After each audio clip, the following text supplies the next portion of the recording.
एक दिन आप हजरत अब्दुल जब्बार को बैठाए अपने बेटे को, वो बयान करते रहे। उसके बाद उतर कर क्या कहा, अब्बा जान आप जो बयान करते हैं उसमें जो रिक्कत तारी होती है वो मेरे बयान में नहीं होती, आप बयान करें। गौसे पाक मिंबर पर खड़े हो गए और सुनो 70,000 का मजमा है। गौसे पाक की तकरीर क्या है, डायरेक्ट शुरू फरमाते गौसे पाक, ऐ लोगों मेरे घर में आज एक बड़ा हादसा हो गया। अपने घर का वाकया बयान कर रहे, मेरे घर में आज एक अजीब हादसा हो गया। अब्दुल जब्बार की माँ यानी अपनी बीवी के बारे में कह रहे हैं, उनके बेटे हजरत अब्दुल जब्बार कहते हैं, अब्दुल जब्बार की माँ मेरे लिए दही मट्टी की हांडी में जमा कर रखी हुई थी, एक छीके से लटकाई हुई। गर्मियों के दिन थे, आज मेरी भी ख्वाहिश थी दही खाने की। मैं घर पहुंचा दोपहर के वक्त, दही की हांडी मेरी बीवी ने उठा करके दस्तरखान पर रखा था। मेरे पहुंचने से पहले ही एक बिल्ला आया घर में और पांव से झपटा मारा, वो दही का मटका गिर गया, टूट गया और दही पूरा जमीन पर बह गया। न माँ खा सका न मेरी बीवी खा सकी। इतना बयान करना था कि लोग ठाड़े मारकर रोने लग गए, कपड़े फाड़ने लग गए। लोगों के अंदर जोश हाल से कैफियत बदल गई। मेरे अजीजों, कोई अपने घर का वाकया बयान कर रहा हो कि दही की हांडी फट गई, दही बह गया, इसमें कौन सी ऐसी बात है रोने की? ये हमारे और तुम्हारे लिए हो सकता है। गौसे आजम का मजमा भी अहले दिल का हुआ करता था, वो बसीरत वाले लोग बैठते थे। गौसे पाक क्या बयान कर रहे थे?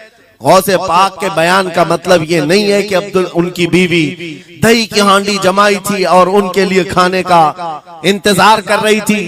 गौसे आजम अपने वाकये से दुनिया की हालत बता रहे थे, ऐ लोगों, जिस तरह मेरे घर में आज मेरे खाने से पहले दही का मटका टूट गया और दही बह गया, सबकी हालतें तकरीबन ऐसी होती हैं। इंसान अपने लिए इतना कमाता है, माल जमा करता रहता है, और जब उसके खाने का वक्त आता है मलकुल मौत पंजा मारकर रूह निकाल लेता है और सारा माल उसका धरा का धरा रह जाता है, ना वो चख पाता है ना खा पाता है। गौसे पाक रज़ी अल्लाह ताला अन्हु ये दुनिया की हालात बता रहे थे। और मेरे अजीजों, आज भी वही हालात हैं हमारे, आज भी वही हालात हैं। हमने कमाने के लिए अपनी सेहत गंवा दी, रात नहीं देखा, दिन नहीं देखा, दौड़ते रहे माल हासिल करने के लिए। इतना जमा कर लूं, इतना जमा कर लूं, इतना जमा कर लिया, जब तक तो सेहत बिगड़ गई, शुगर भी आ गई, बीपी भी आ गई और ऐसी बीमारियां लग गई कि अब इनको ठीक करने के लिए जितना जमा किया था खर्चा करते रहो। शेख सादी रहमतुल्लाह अलैह फरमाते हैं, ये दो कामों में तो इंसान की पूरी जिंदगी खत्म होती है। पहले कमाने के लिए सेहत गंवाता है और फिर सेहत बचाने के लिए माल गंवाता है। ये दो चीजों में गौसे पाक रज़ी अल्लाह ताला अन्हु की नसीहत यही थी कि इतना जमा कर ले जाते हो, इतना जमा करते हो कि फिर जब खाने का वक्त आता है तो मियाँ ऐसे हालात होते हैं कि नमक भी नहीं खा पाते, शक्कर भी नहीं खा पाते। दूसरी बातें तो छोड़ो, शुगर वाले शक्कर नहीं चख पाते, बीपी वाले नमक नहीं चख पाते। अरे ये बड़ी छोटी चीजें हैं और माल देखो तो करोड़ों का है, अरबों का है, अरबों का माल पड़ा हुआ है, नमक नहीं चख पाते, शक्कर नहीं खा पाते। किसके लिए जमा किया था? और थोड़ी और बड़ी बीमारी हो गई तो पानी भी नहीं पी पाते, डायलिसिस चल रहा है, किडनी खराब है। कितने ऐसे लोग मिलते हैं आज, कितने ऐसे हैं जिन्होंने साफ मुझसे कहा कि डॉक्टर ने पूरा गिन करके कहा है कि पूरे दिन भर में जो है एक ढक्कन से पानी पीना, बोतल का जो ढक्कन होता है उस ढक्कन से बस बूंद बूंद चखते रहना, पानी ही ना पियो, इसलिए कि किडनी काम नहीं करती। ये दुनिया है मेरे अजीजों। हमने अपनी सेहत गंवा दी, पूरी की पूरी सेहत गंवा दी इसको हासिल करने के लिए। इसी को मेरे इमाम अहले सुन्नत फाजिल बरेलवी ने कहा था, शहद दिखाए जहर पिलाए, कातिल डायन शोहर कुछ, इस मुर्दार पे क्या ललचाए, दुनिया देखी भाली। लेकिन समझ में किसी को नहीं आता, उस वक्त समझ में आने लगता है जब जाने का वक्त होता है। जाने के वक्त हालात ऐसे होते हैं मैं अक्सर अपने टूर में देखता हूँ, उमरा पे जाते हैं, बगदाद पे जाते हैं, खूब आयश से रहते हैं, सबको पता रहता है प्लेन में सिर्फ 30 किलो का अलाउड है, लेकिन मार्केट में जाते हैं तो उनको कुछ खबर नहीं होती, सब खरीद रहे होते हैं। हो जाएगा, खरीद करके लाकर रूम में भर दिए, और आज शाम में जाना है तो ठोस रहे हैं इस बैग में उस बैग में नहीं घुसा, और उसके बाद फिर एयरपोर्ट पहुंचे तो कभी इसको रिक्वेस्ट कभी उसको रिक्वेस्ट, थोड़ा हमारा भी ले लो, थोड़ा हमारा भी ले लो। अरे वहां सबका 30 है, कोई लेने को तैयार नहीं। फिर खरीदा हुआ वहीं छोड़ करके हसरत भरी निगाह से देखते जाते हैं, किसी की खजूर छूटी हुई है, किसी के मुसल्ले छूटे हुए हैं, किसी के कपड़े छूटे हुए हैं। हर बार हम एयरपोर्ट पे देखते हैं, छोड़ करके जा रहे होते हैं, बड़ी हसरत से देखते हैं। मेरे अजीजों, ये कोई लतीफा नहीं, सेम यही हालात जब दुनिया से जा रहा होता है एक इंसान, मरने से पहले उसकी आंखें फटी रह जाती हैं। क्यों कहा गया है मरने के वक्त सबसे पहले उसकी आंखें बंद कर दो? क्योंकि वो अपना माल देख रहा होता है, अपनी औलाद देख रहा होता है, अपना घर बार देख रहा होता है। मैंने इसको बनाया था, इस तरह से कमाया था, इस तरह से इसको पाला था, ये सब देखता रह जाता है। उनमें से किसी चीज को उठा भी नहीं पाता, ले नहीं जा सकता, यहाँ तक कि ऐसी हालत होती है खुद जा भी नहीं पाता, दूसरों के कंधों पर सवार होकर जाना पड़ता है। ये दुनिया की हकीकत। गौसे पाक की तालीमात अगर पढ़ते रह जाओ मेरे अजीजों, तसव्वुफ का एक ऐसा किला है। गौसे पाक की तालीमात काफी है तुम्हें तौबा करने के लिए, दुनिया में दिल लगाने के लिए और उससे दिल हटाने के लिए। गौसे पाक की तालीमात काफी है। आपने फरमाया था दुनिया में ऐसे रहो जैसे कश्ती समंदर में चलती, कश्ती समंदर में चलती है, यानी पूरे भरे हुए मौजों के पानी पर कश्ती चल रही है, लेकिन उसका कुछ बिगड़ता नहीं है। हाँ, अगर पानी कश्ती के अंदर आ गया तो फिर कश्ती के लिए खतरा है, डूब जाएगी। तुम दुनिया में ऐसी ही रहो कि तुम्हारे अंदर दुनिया ना आए, तुम दुनिया में हो, तुम्हारे अंदर दुनिया ना आ जाए। अगर तुम्हारे अंदर दुनिया घुस गई तो डूब जाओगे, फिर यहां से निकल नहीं पाते। मौलाना रोम इसी की मिलती जुलती बात कहते हैं मसनवी शरीफ में। जलालुद्दीन रूमी फरमाते हैं, एक चींटी को देखा, शहद का एक कतरा जमीन पर गिरा हुआ है, शहद का कतरा चिपकने वाला होता है, यानी उसके अंदर गम होता है।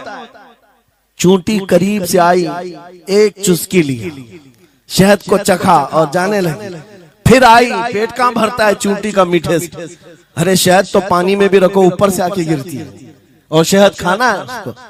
और दूसरी तरफ से आई, फिर गई, पेट नहीं भरा, चारों तरफ से उस कतरे को चाट चाट के गई। मौलाना रोम फरमाते हैं, फिर चींटी के दिल में ख्याल आया, मैंने हर तरफ से तो शहद को चक्कर देखा, टेस्ट एक ही है, बीच कतरे में कैसा टेस्ट होगा? कतरे के बीचों बीच शायद अलग टेस्ट होता है। तो चींटी ये सोच करके कतरे के ऊपर चढ़ गई, जो शहद का कतरा था उसके ऊपर चढ़ गई। कहा ऊपर चढ़ करके मैं चुस्की लूंगी इसकी और चखूंगी। और जब चढ़ गई तो उसके सारे पैर हाथ उस पे चिपक गए। चूप्स तो लिया, शहद खा तो लिया, लेकिन वापस आने का कोई रास्ता ही नहीं था। सारे हाथ पैर उस शहद के गम में चिपक गए। चींटी की उसी कतरे में मौत हो गई। मौलाना जलालुद्दीन रूमी फरमाते हैं, इंसान यही करता है, माल कभी इधर से कमाता है, कभी उधर से कमाता है, हर जगह से देखता है, सारे टेस्ट ले लेता है, बाद में बड़े बड़े लोगों को देखता है, अरे नेताजी तो बड़े बंगले में, वहां कैसा ऐश होता होगा, कोई उस रिजॉर्ट में है, वहां कैसी मस्तियां होती होंगी, वहां भी जाकर देख लूं। ये वहां भी यहाँ भी करते करते घुस जाता है और दुनिया में ऐसा मसरूफ होता है, उसकी मौत आ जाती है, तौबा की मोहलत नहीं मिल पाती, उसी दुनिया में फंस जाता है। मेरे अजीजों, गौसे आजम की तालीमात ये हैं, दुनिया में ऐसे रहो जैसे कश्ती समंदर में रहती है, तुम्हारे अंदर पानी ना आने पाए, अगर तुम्हारे अंदर आ गया तो डूब जाओगे। इन तालीमात पर अमल करते हुए आज हम हालात देख सकते हैं, जितनी चीजों ने हमें बिगाड़ा है आज, वो दुनिया की मोहब्बत है, वो दुनिया की मोहब्बत है। मेरे आका सल्लल्लाहु अलैहि वसल्लम का एक फरमान मैं सुनाता हूँ, अबू दाऊद शरीफ की हदीस है, वो आज के जमाने में अगर मैं आपके सामने बयान करूं तो ऐसा लगे हमारे लिए ही बयान हुआ है। रसूल करीम सल्लल्लाहु अलैहि वसल्लम फरमाते हैं, यूशकु अन तदाअ अलैकुमुल उमम कमा तदाअल अकिलतु इला कुसअतिहा। करीब एक जमाना तुम पर आएगा, तुम देखोगे कि सारी जमातें मेरी उम्मत पर टूट पड़ेंगी, ऐसे टूट पड़ेंगी जैसे भूखा बर्तन पे झपटता है।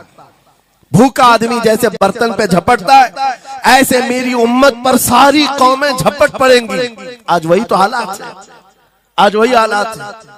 सबका टारगेट हम ही है, सबका निशान हम है। सहाबा ने पूछा उस वक्त, यौमइदिन मिन नहनु मिन क़िल्लतिन या रसूल अल्लाह, ऐ अल्लाह के रसूल उस जमाने में हमारी तादाद कम होगी, ऐसा क्यों होगा कि सारे लोग हम पर झपट पड़ेंगे? नबी पाक फरमाते हैं, वलाकिन्नकुम कसीरून, नहीं तुम तो बहुत ज्यादा होंगे उस वक्त, गोसाअन का गोसा इस्सैल, लेकिन तुम्हारी हालत समंदर के झाग की तरह होगी। यानी समंदर का कफ झाग जो होता है हवाओं से उड़ जाता है, तुम्हारी हालत ऐसी होगी। तादाद तो बहुत होगी, लेकिन छोटी छोटी चीजों से बिलबिला करके भागने वाले लोग, ये प्यूरिटी नहीं रह जाएगी। फिर सहाबा ने पूछा, या रसूल अल्लाह सल्लल्लाहु अलैहि वसल्लम, ये ऐसी चीज हमारे अंदर क्यों आएगी? मेरे आका फरमाते हैं, वजह दो ही होगी। दो चीजें जब तुम्हारे दिल के अंदर आ जाए तो अल्लाह ताला तुम्हारे दिलों से, तुम्हारे दिलों के ऊपर काफिरों का, दुश्मनों का रौब डाल देगा। तुम डरते डरते जीने लग जाओगे, खौफ के आलम में जीने लग जाओगे। वो दो चीजें क्या है? मेरे आका फरमाते हैं, हुब्बुद दुनिया व कराहियतुल मौत, दुनिया से बेइंतहा मोहब्बत करने लगोगे और मौत से भागने लगोगे। मौत से तुम्हें नफरत हो जाएगी, डरने लग जाओगे। ये दो चीजें जब तुम्हारे अंदर आ जाए, तुम्हारे दिलों पर काफिरों का रौब डाल दिया जाएगा, दुश्मनों का खौफ डाल दिया जाएगा। क्या ये दो चीजें आज हमारे अंदर आ गई है? नौजवान दुनिया में ऐसे मस्त हो गए, हर एक को अपनी मसलहत है। मेरी दुकान कैसे चलेगी, मेरा बिजनेस कैसे चलेगा। मौलाना तो तकरीर करते हैं, ये बोलते हैं इनको कुछ हो गया, हमारे बच्चों का क्या होगा। ये सारी मसलहतों की बातें मैं सुन सुन करके पक गया हूं। बहुत सारे लोगों को तो ये लगता है इनके साथ मत बैठो, वरना कल को पकड़ के ले जाएंगे, तुम्हारा भी नाम आ जाएगा। बहुत सारे स्टेज पर उलमा के हालात पर अभी तो चल रहा है। जिस दिन कोई टारगेट पर आए, इधर उधर बैठने से भी डरने लगे। इनके ऊपर इतने केस हैं, बाजू बैठने वालों की भी हालत खराब हो जाएगी, हमारा भी नाम ना आ जाए। मेरे अजीजों, ये सब गीदड़ भपकियां हैं, तुम्हारे ईमान का इम्तिहान। मैं तो यही कहता हूं, हमारे साथ कोई मामला नहीं। वही बात मैं कहता हूं जो अकबर इलाहाबादी ने कहा था, रकीबों ने रिपोर्ट लिखवाई है जा जा के थाने में कि अकबर नाम लेता है खुदा का इस जमाने में। यही रिपोर्ट लिखवाते हैं जा जा करके। हमारी भी जहां रिपोर्ट लिखी हुई होगी, बात यही होगी कि ये रसूलुल्लाह का नाम लेता है और उनके नाम पर लोगों को बात करता है, यही रिपोर्ट होगी। और इस बारे में हम कभी डरते नहीं। मैं आपको बताऊं, उत्तर प्रदेश में वहां के हालात तो पता है, बिल्डोजर की हुकूमत चलती है। लेकिन मेरे अजीजों, एक मौलाना साहब ने कहा, आपके साथ जलसे में बैठकर मैं लब्बैक लब्बैक के नारे लगा रहा था, दूसरे दिन मुझे थाने बुला लिया और फिर मुझे बहुत ज्यादा मामला हो गए। कहा कि मौलाना तुम ही नारे लगा रहे थे। आप लोग ना डरे इंशाअल्लाह। यहां पर तो उन्होंने मुझसे कहा, मैं कहा क्या हुआ, फिर कुछ हुआ? कहा मुझसे कह रहे थे केस हो जाएगा, हालात बिगड़ जाएंगे, खराब हो जाएंगे। मैंने कहा फखर करो मौलाना इस बात पर, दुनिया चोरी करके थाने जाती है और तुम नबी का नाम लेकर जा रहे हो। कौन सा मसला है? बात सिर्फ इतनी है मेरे अजीजों, हम बोलते रहेंगे उस वक्त तक जब तक अल्लाह तबारक व तआला ने जुबान रखी है। नबी पाक की अजमत और नबी पाक की शरीयत और औलिया उम्मत की मिदहत बयान करना जुर्म है। यह जुर्म हम 1000 बार करें, अगर ये जुर्म है 1000 बार करें, बल्कि हम दार पर भी, फांसी के फंदे पर भी ये जुर्म करेंगे, क्योंकि हमारे असलाफ ने हमें ये बताया है जो जान मांगो तो जान दे दें, जो माल मांगो तो माल दे दें, मगर ये हमसे कभी ना होगा नबी का जाहो जलाल दे दें।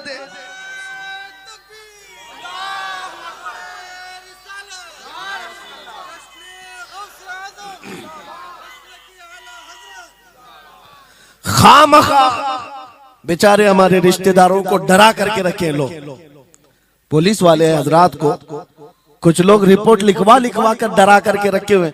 मैं आपको बता रहा हूं, एक साल में तकरीबन 170 के करीब जलसे करके आए। किसी एक जगह की भी रिपोर्ट निकाल करके बताओ कि हमने कहीं फसाद करवाया, हमने कहीं पर लोगों में माहौल बिगाड़ा हो, या पब्लिक भड़क करके एक दूसरे के जंग करने पर आई हो, कहीं नहीं।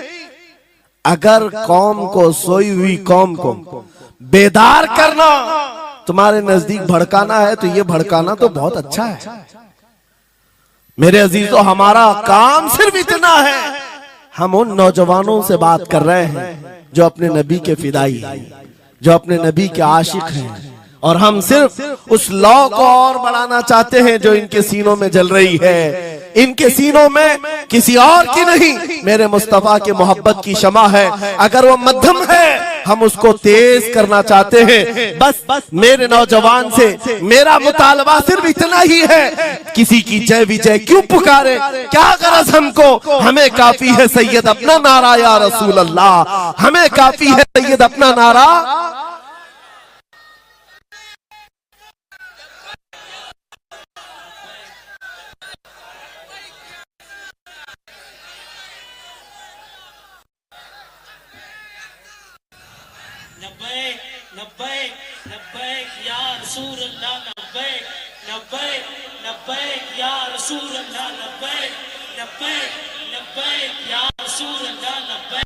तवज्जो,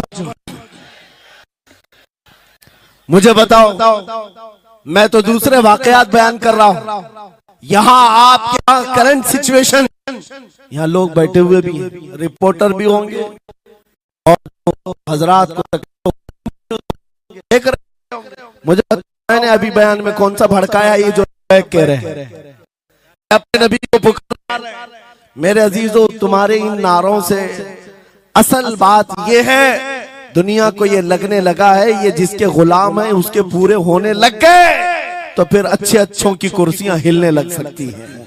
इसलिए कि इस कौम की तारीख सबको पता है, ये वो कौम है, टल न सकते थे जंग में, अगर अड़ जाते थे पांव शेरों के भी मैदान से उखड़ जाते थे, हक से सरकश हुआ कोई तो बिगड़ जाते थे, अरे तेग क्या चीज, हम तोप से भी लड़ जाते थे।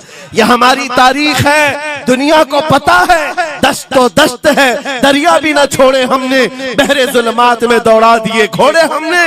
इकबाल ने कहा है, थमता न था किसी से सैले रवा हमारा, कुछ बात तो है कि मिटती नहीं हस्ती हमारी, सदियों रहा है दुश्मन दौरे जमा हमारा, बातिल से डरने वाले आसमां नहीं है हम, 100 बार कर चुका है तू इम्तिहान हमारा। इसी बात को लेकर के बोर के बिगाड़ करके पैदा किया जाता है। हालात खराब हो जाएंगे आपके बयान का, हालात खराब नहीं होंगे। ईमान अगर मजबूत हो जाता है तो हालात खराब कभी नहीं होते, हालात खराब नहीं होते। आज ऐ सुन्नी मुसलमानों, गौसे पाक रज़ी अल्लाह तआला अन्हु की निस्बत अगर कामिल है, ये बात सुन लो, वक्त खत्म होने को आ गया, मैं अपने वक्त पर समेट लूंगा। आप मिंबर पर खुतबा दे रहे हैं, उलमा भी तवज्जो करेंगे, क्योंकि ये भी मिंबर पर खुतबा देने के लिए खड़े होते हैं और जुमा में मस्जिद पर माइक लेकर के बयान करते हैं, आधा घंटा पौना घंटा। अब तो हालात ऐसी आएंगे इनके साथ, अब तक तो ट्रस्टियों की चिट्ठियां आती थी, सदर सेक्रेटरी बोलता था मौलाना ये नहीं बोलना वो नहीं बोलना, अभी इसके बाद और आगे से भी आएंगी और चिट्ठियां आएंगी कि मौलाना अभी आपको क्या बोलना है इस जुम्मा में। ये डरे भटके हुए लोग जो उलमा की गर्दनों पर राज करते हैं, उनसे भी मैं कहता हूं, खोल दो, आजाद कर दो उन जुबानों को जो मेरे मुस्तफा की हैं, जो नबी पाक सल्लल्लाहु अलैहि वसल्लम की हैं। इनकी जुबानों पर ताले न लगाओ। या उलमा तुम्हारे दीन के मुहाफिज हैं, तुम्हारी नस्लों की शरीयत के मुहाफिज हैं। आज इनकी जुबानों को बंद करोगे, कल तुम्हारे बच्चे नबी का नाम लेने से घबराने लग जाएंगे, डरने लग जाएंगे। उलमा के गलों में और इनकी गर्दनों में रस्सियां न डालो। ये तो उन जालिम ट्रस्टियों से कहता हूं, बाकी उलमा से कहता हूं, अगर हालात ऐसे आ गए ठोकर मार दो इनकी नौकरियों को। एक दरवाजा अगर ये बंद करते हैं, मेरा मौला 70 दरवाजे और खोलेगा।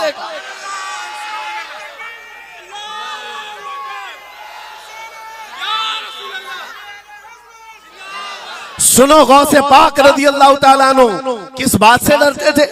गौसे पाक का खुतबा बयान करने वाले मौलवी हजरात, उलमा सुने, गौसे पाक किससे डरते थे? उनको डराने वाला कोई ट्रस्टी था, कोई हाकिम था? बल्कि हालात ऐसे थे, एक बार खिताब कर रहे हैं मजमे में, बहुत बड़ा मजमा है, खिताब के बीच दरमियान अभी वाज हो रहा है, एक काला सांप गिर गया आपके कंधे पर। सांप गिर गया और गिरा ही नहीं, गिर करके फिर वो आपके गले के अंदर से दाखिल हो गया, आस्तीन में आया, आस्तीन में आया और फिर इधर आया। वो लौट लौट करता रहा। लोग जो मजमे में बैठे थे उन पर हैबत तारी थी, वहशत तारी थी। कोई जगह छोड़कर इधर उधर हो रहा है, लेकिन गौसे पाक का कदम डगमगाया नहीं, ना जिस्म के अंदर कोई हरकत हुई। आपका बयान कंटिन्यू जारी रहा, उसी तरह जारी रहा। वो सांप कभी आपके सामने आया, कभी इधर आया और घूम फिर करके वापस चला गया। बयान आपका मुकम्मल हुआ। लोग खड़े हुए पूछते रहे, या सुल्तान अल औलिया सय्यदी शेख अब्दुल कादिर जिलानी, आपके साथ ये जो माजरा हुआ, ये सांप इतना खतरनाक था, देख करके हैबत तारी थी और आप अपना बयान कंटिन्यू जारी रखे हुए थे, ये क्या माजरा है? गौसे पाक फरमाते हैं, वो सांप तो मुझसे कह रहा था, ऐ अब्दुल कादिर, तुझसे पहले 70 औलिया को भी मैंने ऐसे ही आजमाया है, 70 उलमा को मैंने ऐसे ही आजमाया है और आजमा कर चला गया। गौसे पाक क्या फरमाते सुनो, ऐ लोगो, तुम मुझसे पूछ रहे उससे डरता था या नहीं डरता था? बात सिर्फ इतनी है, मैं उस कादिर का बंदा अब्दुल कादिर हूं, उस कादिर का बंदा अब्दुल कादिर हूं। मेरे उसकी कुदरत पर ऐसा यकीन है, अगर मौला ने मेरी मौत लिखी है तो ये काले सांप से क्या, चूंटी से भी हो सकती है। और अगर मौत नहीं लिखी, इस तरह के 1000 सांप मेरे गले में आए, मेरी मौत नहीं आ सकती। मेरा उसकी कुदरत पर यकीन कामिल है, इसलिए मैं उसका बयान कंटिन्यू रखा, जारी रखा। आज मैं यही कहता हूं, ऐ सुन्नी मुसलमानों और इन उलमा से भी, अगर हमारी मौत लिखी है, छोटे से हादसे से भी हो सकती है, और अगर नहीं है तो वक्त का प्राइम मिनिस्टर भी तुम्हारी गर्दन पर पैर रखे, मौत नहीं आ सकती, क्योंकि कादिर मुतलक मेरा रब्बुल आलमीन है।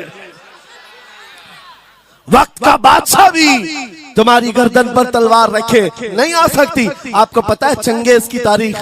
चंगेज एक जालिम बादशाह गुजरा, बहुत बड़ा जालिम, जिसके सर पर 50 लाख लोगों के कत्ल का इल्जाम है। 50 लाख इंसानों का कत्ल मामूली है?